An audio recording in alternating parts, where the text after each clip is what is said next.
প্রিয় চাকরি প্রত্যাশী বন্ধুগণ, আমরা এখন দেখব পররাষ্ট্র মন্ত্রণালয়ের ব্যক্তিগত কর্মকর্তা পদের প্রিলিমিনারি গণিত প্রশ্নের সমাধান। আমাদের প্রথম প্রশ্নটি হচ্ছে 2 নম্বর প্রশ্ন। এখানে বলা আছে একটি সংখ্যার 30% 15% 18 হলে সংখ্যাটি কত হবে? তো আমরা ধরে নিই সংখ্যাটি x, এর হচ্ছে 30%, তাহলে 30% মানে হচ্ছে 30/100, এর হচ্ছে আবার 15%, এর হচ্ছে আবার 15%, 15/100 সমান হচ্ছে 18। তো বলা আছে সংখ্যাটি কত। এখন যদি আমরা কাটাকাটি করি, এখানে 1 শূন্য 1 শূন্য কাটি, তাহলে এখানে থাকে 3, এখানে থাকে হচ্ছে 10, এখানে যদি আমরা 5 দ্বারা কাটি থাকে 2, এখানে থাকে 3, তাহলে হচ্ছে আমাদের এখানে কত হয়? 3 দ্বারা কাটাকাটি করলে 3 6 18, 3 দ্বারা কাটাকাটি করলে হয় 2, তাহলে এখানে গুণ করলে হয় 200 আর এটার সাথে গুণ করলে হয় 4, তাহলে x সমান হচ্ছে আমাদের 400। তাহলে আমাদের সংখ্যাটি হচ্ছে 400। আমাদের পরবর্তী প্রশ্ন হচ্ছে 11 নম্বর প্রশ্নে বলা আছে মুনাফা 12% থেকে হ্রাস পেয়ে 8% হলে শতকরা হলে কত টাকার বার্ষিক মুনাফা 500 টাকা হ্রাস পাবে? ওকে, তাহলে আমাদের মুনাফা আগে ছিল 12, এখন আছে হচ্ছে 8, তাহলে হ্রাস পাইলো কত? 4%। আমাদের মুনাফা হ্রাস পাইলো কত? 4%। আচ্ছা, আমাদের মুনাফা যদি 4% হ্রাস পায়, মানে 4 টাকা হ্রাস পায়, তখন হচ্ছে আমাদের মূলধন বা প্রিন্সিপাল হচ্ছে 100 টাকা। 1 টাকা হ্রাস পাইলে কত? আর হচ্ছে আমাদের 500 টাকা হ্রাস পাইলে কত? তো এটাকে আমরা 500 দ্বারা গুণ করি। এখানে 4 25 100, 5 25 হচ্ছে 125, তাহলে 12,500। তো আমাদের এখানে প্রশ্নে জানতে চাওয়া হয়েছে কত টাকার বার্ষিক মুনাফা। আমাদের হচ্ছে 12,500 টাকার বার্ষিক মুনাফা 500 টাকা হ্রাস পাবে। ওকে, আমাদের নেক্সট কোশ্চেন হচ্ছে 21 নম্বর প্রশ্নে বলা আছে একজন ব্যাটসম্যান প্রথম 3টি টি20 ম্যাচে যথাক্রমে 82, 85 ও 92 রান করেন। বাবা, এত বেশি রান করলো! অবশ্যই আমাদের বাংলাদেশি ব্যাটসম্যান হবে না, আশা করি হোক। 82, 85 এবং হচ্ছে 92। আমরা ধরে নেই যে সে চতুর্থ ম্যাচে x সংখ্যক রান করবে, তাহলে গড় করলে আমরা 4 দ্বারা ভাগ করব এবং গড় রান হবে 4 ম্যাচের 87। এখন আমরা 87 দ্বারা এটাকে গুণ করব। 5 আর 2 7, 7 আর 2 হচ্ছে আমাদের 9, 8 আর 8 16, 16 আর 9 9 6 25 প্লাস হচ্ছে x, আর 4 দ্বারা 87 কে গুণ করলে আমরা পাবো হচ্ছে 348। তো এখন হচ্ছে একটা আমরা বিয়োগ করব। 348 বিয়োগ হচ্ছে 259, বিয়োগ করলে আমাদের থাকবে হচ্ছে 89 রান। সো ওই ব্যাটসম্যান হচ্ছে চতুর্থ ইনিংসে বা চতুর্থ ম্যাচে 89 রান করলে এর গড় রান হবে 87। আমাদের নেক্সট কোশ্চেন হচ্ছে 23 বলা আছে 100 জন শিক্ষার্থীর মধ্যে 94 জন বাংলায়, 80 জন গণিতে এবং 75 জন উভয় বিষয়ে পাশ করে। কতজন শিক্ষার্থী এক ও উভয় বিষয়ে পাশ করে? ওকে, আমরা একটু ভেন ডায়াগ্রাম আঁকি। এটা মনে করি হচ্ছে বাংলা, এটা বাংলা, আর এটা দেই হচ্ছে ম্যাথ, গণিত। উভয় বিষয়ে পাশ করে হচ্ছে 75 জন। তাহলে শুধু বাংলায় পাশ করে কতজন? বাংলায় টোটাল পাশ করে হচ্ছে 94 জন। এর মধ্যে বাংলা এবং গণিত উভয় বিষয়ে পাশ করে 75, তাহলে শুধু বাংলায় পাশ করে হচ্ছে কত? 19 জন। 19 আর 75 যোগ করলে 94 হবে। আর গণিতে পাশ করে 100 জন শিক্ষার্থীর মধ্যে 94 জন বাংলায় এবং 80 জন হচ্ছে গণিতে, তাহলে শুধু গণিতে পাশ করে 95 জন। তাহলে এক বিষয়ে পাশ করছে কয়জন? শুধু গণিতে পাশ করছে 5 জন, আর শুধু বাংলায় পাশ করছে 19 জন, আর উভয় বিষয়ে পাশ করছে 75 জন। এই তিনটা এখন আমরা যোগ করে দেব, যোগ করে দিলে আমাদের হচ্ছে 99 জন। এক এবং উভয় বিষয়ে পাশ করছে টোটাল 99 জন। আমাদের পরবর্তী প্রশ্ন নম্বর 24 বলা আছে a square plus 2a minus 3 এবং a square minus 2a minus 3 এর গসাগু কত? তাহলে আমরা প্রথম রাশিটা একটু দেখি। প্রথম রাশিতে কি বলা আছে? a স্কয়ার প্লাস হচ্ছে 2a মাইনাস 3। তো এটাকে যদি আমরা মিডল টার্ম ব্রেক করি, a square plus 3a minus a minus 3, এখান থেকে আমরা a কমন নিব, থাকবে হচ্ছে a প্লাস 3 মাইনাস 1, থাকবে হচ্ছে a প্লাস 3। তাহলে আমাদের a প্লাস 3 হইলো, আর একটা হচ্ছে আমাদের a মাইনাস 1। ওকে, এখন আমাদের দ্বিতীয় রাশি দেখি। আমাদের দ্বিতীয় রাশিতে বলা আছে a square minus 2a minus 3, এখানে আমরা মিডল টার্ম করব। মিডল টার্ম করলে আমাদের 3a প্লাস a মাইনাস 3, এখান থেকে a কমন নিলে a minus three plus one common নিলে থাকে a মাইনাস থ্রি, তাহলে হচ্ছে আমাদের a মাইনাস থ্রি আর একটা হচ্ছে a প্লাস ওয়ান। আপনারা একটু খেয়াল করেন, এখানে আছে a প্লাস থ্রি, এখানে আছে a মাইনাস থ্রি, এখানে আছে a মাইনাস ওয়ান, এখানে আছে a প্লাস ওয়ান। তাহলে আমাদের নির্ণয় গসাগু কত হবে? আমাদের গসাগু যেহেতু কোনো কমন এখান থেকে আমাদের আসতেছে না, তাহলে আমাদের গসাগু হবে হচ্ছে ওয়ান। এটি হচ্ছে আমাদের প্রশ্নের উত্তর। আমাদের পরবর্তী প্রশ্ন হচ্ছে 26 নম্বর প্রশ্নে বলা আছে টোয়াইস এক্স ইকুয়াল হচ্ছে 2/x প্লাস 3 হলে 8x cube minus 8/x cube সমান হচ্ছে কত? তো আমরা এই দেওয়া আছে দিয়ে শুরু করব। তো এখানে আমরা লিখতে পারি twice x minus 2/x equal হচ্ছে 3। এখন এটাকে হচ্ছে আমরা আবার কি করব? কিউব করব। কিউব করলে আমাদের এখানে আসবে টোয়াইস এক্স তার হোল কিউব মাইনাস হচ্ছে 2/x তার whole cube minus twice x into হচ্ছে 2/x ইন্টু হচ্ছে আমাদের টোয়াইস এক্স মাইনাস হচ্ছে 2/x ইকুয়াল হচ্ছে আমাদের 27। এটা হচ্ছে 2। ওকে, এটা কাটাকাটি গেল। আমাদের এখানে হচ্ছে কত? 8x কিউব মাইনাস হচ্ছে 8/x কিউব মাইনাস 2 দুগুণে 4, 3 4 12 আর 2x মাইনাস 2/x, এই যে 2x মাইনাস 2/x সমান কত হয় আমাদের 3। আমরা 3 দ্বারা গুণ করি, তো এই কাছে হচ্ছে আমাদের 27, 3 দুগুণে 6, 3 দুগুণে 6, 6 6 হচ্ছে আমাদের 36। তাহলে এই পাশে আমাদের 36 হচ্ছে প্লাস হয়ে গেল। তাহলে আমাদের 6 6 12 1 13 3 হাতে হচ্ছে 1, 3 1 4 2 6 63। সুতরাং আমাদের 8x কিউব মাইনাস হচ্ছে 8/x কিউব ইকুয়াল হচ্ছে আমাদের 63। তো আমাদের এই প্রশ্নের মান হচ্ছে 63। আমাদের পরবর্তী প্রশ্ন হচ্ছে 27। এখানে বলা আছে দুইটি সংখ্যার অনুপাত 5:6 এবং তাদের লসাগু 120 হলে সংখ্যা দুটি কত? তো আমাদের অনুপাত দেওয়া আছে একটা 5 একটা 6। আমরা এটাকে ধরে নেই 5x আর এটাকে ধরে নেই হচ্ছে 6x। তো এর যদি আমরা লসাগু করি, লসাগু করলে হয় হচ্ছে আমাদের 30x। 5 ছক 30, 30x। তো লসাগু সমান আমাদের প্রশ্নে দেওয়া আছে 120। আমরা যদি 30 দ্বারা ভাগ করি তাহলে আমাদের x সমান আসে কত? 4। তো এই সংখ্যাটা কত আসে? 4 5 20 আর এই সংখ্যাটা কত আসে? 4 ছক 24। এখন দেখি এই দুইটার আমাদের গসাগু কত হয়।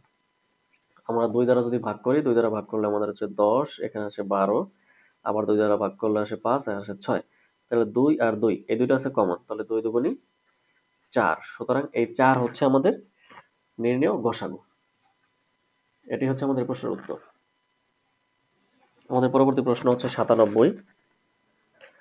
97 নম্বর প্রশ্নে বলা আছে 2 অঙ্ক বিশিষ্ট একটি সংখ্যার একক স্থানীয় অঙ্ক দশক স্থানীয় অঙ্ক একক স্থানীয় অঙ্ক x এর দ্বিগুণ। অঙ্ক দ্বারা স্থান পরিবর্তন করলে সংখ্যাটি কত হবে? আমি প্রশ্নটা আবার একটু পড়ি। 2 অঙ্ক বিশিষ্ট একটি সংখ্যার দশক স্থানীয় অঙ্ক একক স্থানীয় অঙ্ক x এর দ্বিগুণ। তো একক স্থানীয় অঙ্ক আমাদের দেওয়া আছে হচ্ছে x, আর দশক স্থানীয় অঙ্ক আমাদের প্রশ্নে বলা আছে দ্বিগুণ, মানে হচ্ছে টোয়াইস x। তাহলে আমাদের এই সংখ্যাটা কত হবে? দশক স্থানীয় অঙ্কের সাথে আমরা 10 গুণ করব, টোয়াইস এক্স প্লাস, আর একক স্থানীয় অঙ্কের সাথে আমরা 1 গুণ করব। ওকে, তাহলে আমাদের এখানে 10 দুগুণী 20x আর এখানে হচ্ছে একটা x সমান হচ্ছে আমাদের 21x। এখন বলা আছে যে অঙ্কটা যদি স্থান পরিবর্তন করে, মানে একক স্থানীয় অঙ্কটা যাবে দশক স্থানীয় অঙ্কে, দশক স্থানীয় অঙ্কটা যাবে একক স্থানীয় অঙ্কে। তাহলে একক স্থানীয় অঙ্কটা আমরা দশক স্থানীয় অঙ্ক বসাই, আর দশক স্থানীয় অঙ্কটা আছে আমাদের টোয়াইস এক্স, এটার সাথে আমরা গুণ করে দিই 1। একক স্থানীয় অঙ্ক হয়ে গেল। এখন এটা দশক স্থানীয়, এটা একক স্থানীয়, তাহলে হচ্ছে আমাদের 10x আর এখানে আছে আমাদের টোয়াইস এক্স সমান হতো আমাদের টোটাল 12টা x। তো আমরা অঙ্কটা যদি স্থান পরিবর্তন করে তাহলে হচ্ছে আমাদের এই সংখ্যাটা হয়ে যাবে হচ্ছে 12x। তো আমাদের প্রশ্নে জানতে চাওয়া হয়েছে কি অঙ্কটা স্থান পরিবর্তন করলে সংখ্যাটি কত হবে? তো আমাদের সংখ্যাটি হবে অঙ্কটা স্থান পরিবর্তন করলে হচ্ছে 12। আমি অত্যন্ত দুঃখিত যে আমাদের সিরিয়ালটা মেনটেন করতে পারিনি। 27 থেকে সোজা 97 তে চলে গেছি। আমার 28 এ যাওয়া উচিত ছিল। ওকে, আমাদের পরবর্তী প্রশ্ন হচ্ছে 49, মানে হচ্ছে 27 এর পরে 49 হওয়ার কথা ছিল। ওকে, 49 বলা আছে টাকায় 3টি করে আম ক্রয় করে টাকায় 2টি করে আম বিক্রয় করলে শতকরা কত লাভ হবে? আচ্ছা, আমরা এই 3টি আম ক্রয় করছি কয় টাকা দিয়ে? 1 টাকা। তাহলে একটা আমের ক্রয় মূল্য আমরা বের করব। একটা আমের ক্রয় মূল্য হচ্ছে 1/3 টাকা। আচ্ছা, আমরা এখন যদি 2টা আম বিক্রি করি 1 টাকায়, এটা হচ্ছে বিক্রি আর এটা হচ্ছে ক্রয়। একটা আম বিক্রি করছি কত? হাফ টাকায়। ওকে, একটা আমের ক্রয় মূল্য হচ্ছে এটা, একটা আমের বিক্রয় মূল্য হচ্ছে এটা। তাহলে আমাদের লাভ হয়েছে নিশ্চয়ই। তো আমরা লাভটা বের করি। বিক্রয় মূল্য থেকে ক্রয় মূল্য বাদ দিলে আমাদের লাভ বের হয়, আমরা জানি। আমাদের এখানে লসাগু হচ্ছে 6, এখানে 3 - 2 সমান হচ্ছে 1/6। ওকে, আমাদের জানতে চাওয়া হয়েছে শতকরা কত লাভ হবে। তো আমরা শতকরা সবসময় কার উপর ডিপেন্ড করে? ক্রয় মূল্যের উপর ডিপেন্ড করে। তাহলে আমাদের 1/3 টাকায় লাভ হয়েছে কত? 1/6 টাকা। 1 টাকায় লাভ হয়েছে কত? তাহলে এটা এখন উল্টে যাবে, উল্টে গেলে 3 উপরে আসবে, 1 নিচে আসবে, 1 আর দিলাম না। এখন হচ্ছে 100 টাকায় লাভ হবে কত? তাহলে 1/6 গুণন হচ্ছে 3 গুণন হচ্ছে 100। ওকে, কাটাকাটি করি, 3 2 5 50%। সুতরাং আমাদের 50% লাভ হয়েছে। এটি হচ্ছে আমাদের প্রশ্নের উত্তর। 49 এর পরে হচ্ছে আমাদের 50। আমাদের 50 নম্বর প্রশ্নে বলা আছে ax ইকুয়াল হচ্ছে b, by ইকুয়াল হচ্ছে c, আর c এর পাওয়ার হচ্ছে z সমান হচ্ছে a হলে x y z এর মান কত? তো আমরা একেবারে শেষেরটা দিয়ে শুরু করব, যে c z এর মান হচ্ছে a। এখন দেখেন এই যে c এর মান হচ্ছে কত? by। তাহলে by, আর এই যে c এর পাওয়ার কত ছিল? z, আমরা রেখে দিলাম। এখন আবার b, এই যে b সমান আমরা কত লিখতে পারি? ax, ax, আগে থেকে b এর মাথার উপরে কত কি আছে? yz সমান হচ্ছে a। তো সুতরাং আমরা এই a যদি কাটা যায়, আমরা x y z সমান লিখতে পারি কত? 1। তাহলে আমাদের x y এবং z এর মান হচ্ছে 1। পরবর্তী প্রশ্ন হচ্ছে আমাদের 52 তে বলা আছে একটি ল্যাপটপের বিক্রয় মূল্য ক্রয় মূল্যের 1/4 অংশের সমান। ওকে, বিক্রয় মূল্য হচ্ছে ক্রয় মূল্যের 4 এর 1 অংশের সমান। তো আমরা ক্রয় মূল্যটা ধরি, আমরা ধরলাম ক্রয় মূল্য হচ্ছে 100 টাকা। তাহলে এর বিক্রয় মূল্য কত? 4 এর 1 অংশ, তাহলে হচ্ছে 25 টাকা। একটা জিনিস 100 টাকায় কিনে আমরা যদি 25 টাকায় বিক্রি করি, তাহলে আমাদের লস হয়েছে কত? 75 টাকা। আর এটাই পার্সেন্টেজ হবে। কেন পার্সেন্টেজ হবে? কারণ আমরা ক্রয় মূল্য 100 টাকা ধরে নিয়েছিলাম। যেহেতু এটা শতকরা অলরেডি আছে, তার মানে কি আমাদের 75% ক্ষতি হয়েছে। আমি অঙ্কটা সহজ করার জন্য 100 ধরছি। আপনারা চাইলে এখানে 4 ও ধরতে পারেন। এখানে যদি 4 ধরেন, 4 ধরলে আমাদের বিক্রয় মূল্য আসবে 1 টাকা। তাহলে ক্রয় মূল্য 4 টাকা হলে বিক্রয় মূল্য 1 টাকা, ক্রয় মূল্য 1 টাকা হইলে কত, আবার বিক্রয় মূল্য তো হইলে কত, এটা বেশি পেঁচাপেচি না করে, যেহেতু আমাদের প্রিলির প্রশ্ন, আমরা সরাসরি 100 ধরলে আমাদের সুন্দরভাবে 75% চলে আসে। আমাদের পরবর্তী প্রশ্ন হচ্ছে 56। 56 তে বলা আছে কোন সেটের উপাদান সংখ্যা 4 হলে ওই সেটের প্রকৃত উপসেট কতটি? তো প্রকৃত উপসেটের সূত্র হচ্ছে 2 টু দি পাওয়ার n। তাহলে 2 to the power 4, 2 to the পাওয়ার 4 সমান আমাদের কত আসবে? 16। এটি হচ্ছে আমাদের অ্যান্সার। 56 পরে হচ্ছে আমাদের 61। আমাদের 61 নম্বর প্রশ্নে বলা আছে যে কোন শর্তে log m ইকুয়াল হচ্ছে 1। তো আমাদের এখানে শর্তটা হচ্ছে m গ্রেটার দেন 0, m এর মান হচ্ছে 0 এর চেয়ে বড়। নেক্সট কোশ্চেন হচ্ছে আমাদের 71। একটি সমদ্বিবাহু সমকোণী ত্রিভুজের অতিভুজের দৈর্ঘ্য 12 সেন্টিমিটার। তো আমরা একটু সমকোণী সমদ্বিবাহু ত্রিভুজ আঁকি। এই বাহুটার এই বাহুটা সমান, আমরা ধরে নেই এই বাহুটার এই বাহুটা a, এবং অতিভুজটা হচ্ছে আমাদের 12। ত্রিভুজের ক্ষেত্রফল কত এটা জানতে চাওয়া হয়েছে। ওকে, তো আমরা প্রথমে আমাদের তো বাহুর মান বের করতে হবে। তো আমরা জানি কি অতিভুজ স্কয়ার সমান ভূমি স্কয়ার প্লাস লম্ব স্কয়ার, পিথাগোরাসের সূত্র অনুযায়ী। তাহলে আমাদের কি হয়? a square plus a square সমান হচ্ছে আমাদের 12 স্কয়ার। তাহলে টোয়াইস a স্কয়ার সমান হচ্ছে আমাদের 144। সুতরাং আমরা a স্কয়ার সমান কি রাখতে পারি? 7 2 72। এখন হচ্ছে আমাদের এই ত্রিভুজের ক্ষেত্রফল। ত্রিভুজের ক্ষেত্রফলের সূত্র কি? হাফ ইনটু ভূমি ইনটু উচ্চতা। তো এটা হচ্ছে ভূমি আর এটা হচ্ছে উচ্চতা। তো ভূমি আর উচ্চতা a যদি গুণ করি তাহলে a স্কয়ার হয়। তার মানে আমরা 72 গুণ দিলেই হয়ে যাচ্ছে। তো এটা যদি আমরা কাটাকাটি করি আমাদের আসবে হচ্ছে 36। এই 36 বর্গ সেন্টিমিটার হচ্ছে এই ত্রিভুজের ক্ষেত্রফল। আমাদের পরবর্তী প্রশ্ন হচ্ছে 72। এখানে বলা আছে এবিসি ত্রিভুজের AB ইকুয়াল হচ্ছে AC। তো আমি যদি এখানে একটা ত্রিভুজ আঁকি ABC, এই ABC ত্রিভুজের AB আর AC হচ্ছে সমান। এই কোণ সমান হচ্ছে 40 ডিগ্রি। এটা হচ্ছে আমাদের 40। এখন বলা আছে B কোণের মান কত? আমরা জানি যে এই ত্রিভুজটা হচ্ছে একটা সমদ্বিবাহু ত্রিভুজ। তো সমদ্বিবাহু ত্রিভুজের ভূমি সংলগ্ন কোণ দুটি সবসময় সমান হয়। তো আমাদের ত্রিভুজের 3 কোণের সমষ্টি কত? 180 ডিগ্রি। এর থেকে যদি আমরা এই 40 ডিগ্রি বাদ দেই, আমাদের থাকবে কত? 140।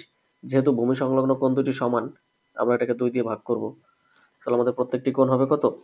70 ডিগ্রি। এটা হচ্ছে আমাদের 72 এর অ্যান্সার। আমাদের পরবর্তী প্রশ্ন হচ্ছে 76। 76 এ বলা আছে 2a² + 6a - 80 এর উৎপাদকে বিশ্লেষণ করো। আচ্ছা, আমরা যদি এটাকে উৎপাদকে বিশ্লেষণ করি, 8 × 2 = 16। আমি একটু অঙ্কটা আগে তুলি। 2a² প্লাস হচ্ছে 6a মাইনাস হচ্ছে 80। ওকে, তো এখানে হচ্ছে আমাদের কত দিতে পারি আমরা? টোয়াইস a² প্লাস দিতে পারি হচ্ছে 16a মাইনাস হচ্ছে 10a মাইনাস হচ্ছে 80। তাহলে আমরা 2a যদি কমন নেই, আমাদের a প্লাস হচ্ছে 8 মাইনাস যদি আমরা 10 কমন নেই, আমাদের a প্লাস হবে 8। ওকে, তাহলে a প্লাস 8, এখানে হচ্ছে আমাদের টোয়াইস a মাইনাস 10। এখান থেকে আমরা 2 কমন নিতে পারি। 2 যদি কমন নেই, a প্লাস 8 থাকলো, আর এখানে থাকলো a মাইনাস 5। এটি হচ্ছে আমাদের উৎপাদকের বিশ্লেষণ। আমাদের পরবর্তী প্রশ্ন 82। 82 তে বলা আছে √3 এর পাওয়ার হচ্ছে x প্লাস 1। এখানে বলা আছে √3 এর রুট ওভারের মধ্যে হচ্ছে 3 আর টোয়াইস x মাইনাস 1। তো আমরা জানি রুটের মান কত? রুটের মান হচ্ছে হাফ। এই হাফের সাথে গুণ হবে হচ্ছে x প্লাস 1। আর এখানে রুটের মধ্যে যদি কোনো কিছু থাকে, এটা হচ্ছে 1 বাই সেই সংখ্যাটা হয়ে যায়। তো এখানে গুণ হচ্ছে কত? Twice x minus 1। তাহলে এই 3 3 কাটা যায়। তাহলে আমরা এখানে কি লিখতে পারি? x প্লাস 1 বাই 2, আর এখানে লিখতে পারি টোয়াইস x মাইনাস 1 বাই 3। এখন আর গুণ করি। আর গুণ করলে আমাদের এখানে হচ্ছে 4x মাইনাস 2, এখানে হচ্ছে থ্রাইস x প্লাস 3। ওকে, তো এখানে হচ্ছে আমরা 4x এখানে মাইনাস থ্রাইস x, এখানে 3 প্লাস 2, সুতরাং আমরা x সমান লিখতে পারি কত? 5। তো আমাদের এই প্রশ্নের অ্যান্সার হচ্ছে, এখানে আমাদের জানতে চাবে x সমান হচ্ছে কত। তো আমাদের x সমান হচ্ছে আমাদের 5। এটি হচ্ছে অ্যান্সার। আমাদের 88 নম্বর প্রশ্ন। 88 নম্বর প্রশ্নে আমাদের বলা আছে যে tan থিটা সমান হচ্ছে 3/4 হলে cosec থিটা সমান কত? তো আমরা একটু এখানে একটা ত্রিভুজ আঁকি। তো আমাদের tan থিটা হচ্ছে, tan মানে কি? ল অতি ভূ অতি লঘু, মানে লম্ব বাই ভূমি। তো লম্ব আছে কত? 3, ভূমি কত? 4। তো এটাকে যদি আমরা অতিভুজটা বের করি, তাহলে আমাদের পিথাগোরাসের সূত্র অনুসারে 3 3 হচ্ছে 9, আর এখানে 4 4 হচ্ছে 16, 9 6 15 25, এটাকে রুট ওভার করতে হবে। তাহলে আমাদের 5। তাহলে আমাদের অতিভুজ হয় কত? 5। আচ্ছা, এখানে হচ্ছে কোসেক। কোসেক হচ্ছে কার উল্টা? সাইনের উল্টা।